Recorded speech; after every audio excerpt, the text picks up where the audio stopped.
Hi there. Welcome. Oh my goodness. It is the first week of October and the temps are near 80. They're supposed to be. It feels pretty warm to me. The fall colors are starting to really pop now.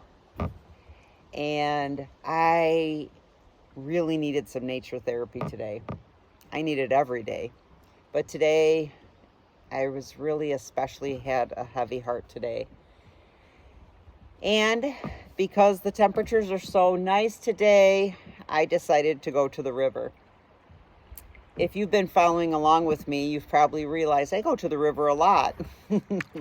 Well, here in northern Michigan, our paddling season's pretty short unless you're one of the brave folks that winter kayak.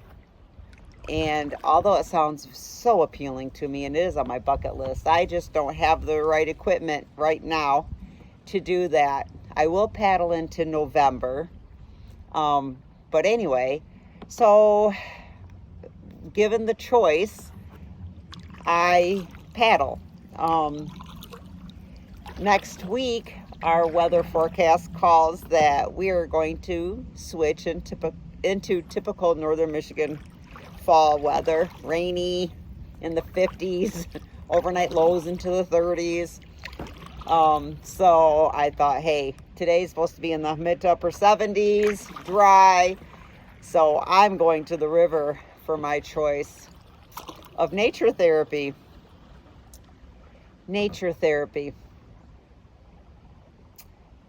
You know, I want to share with you. I've been at this for about a month now, this YouTube channel. And I've shared a lot of my activities and stuff with y'all. But I've never shared exactly why and what draws me to nature the most. And for me, it's healing, processing, healing, reconnection. Oh, there's times I like to get out in nature and just hammer on my bike and hike hard or run hard, you know, but a lot of times I just go to find healing, especially the last 2.5 years.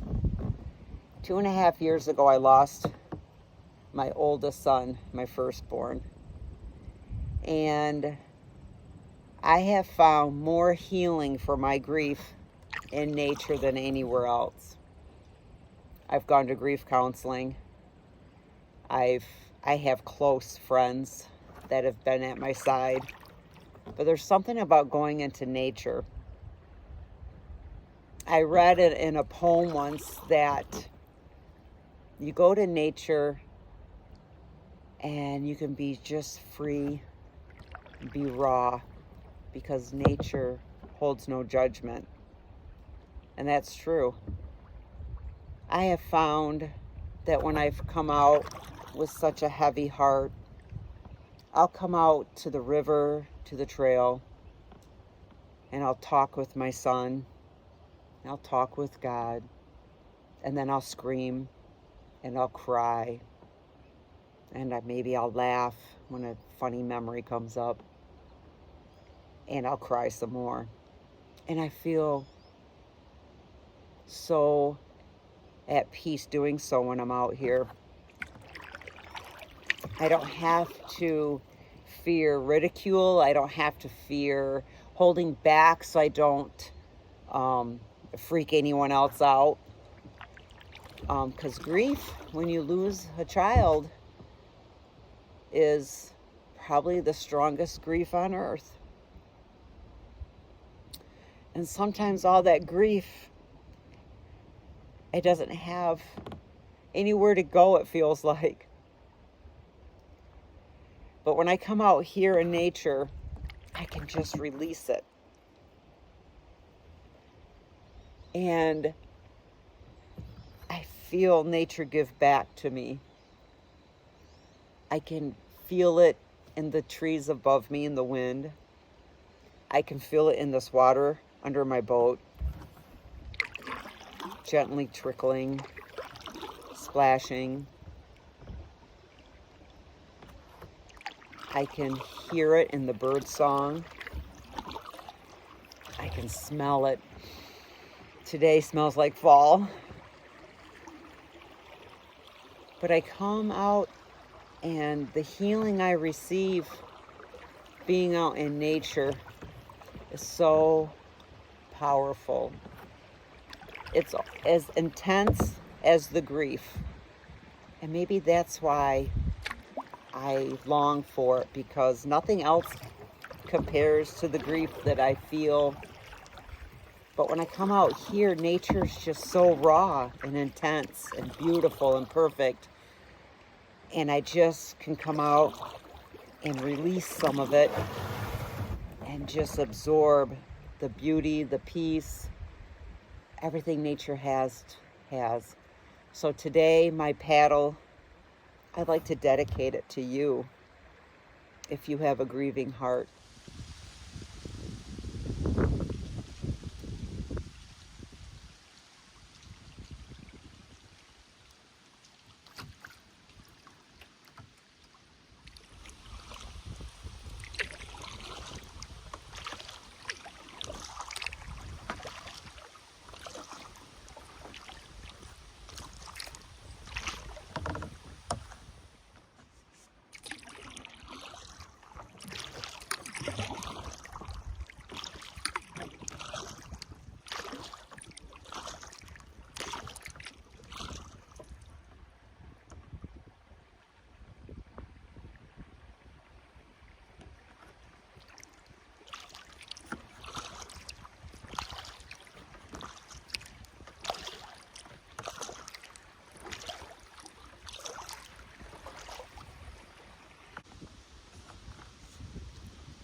So I just stopped along the riverbanks for a little break to enjoy some coffee and a snack.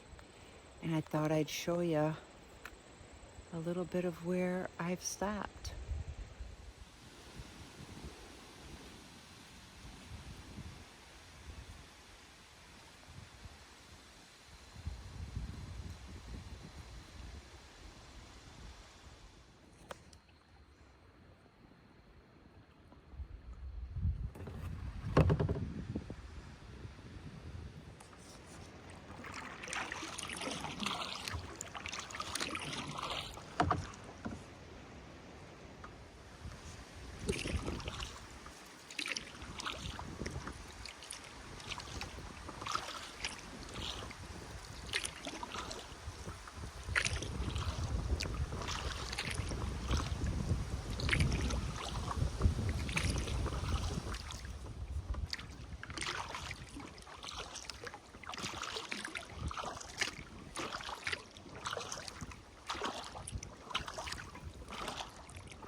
So the skies are looking a little darker to the west.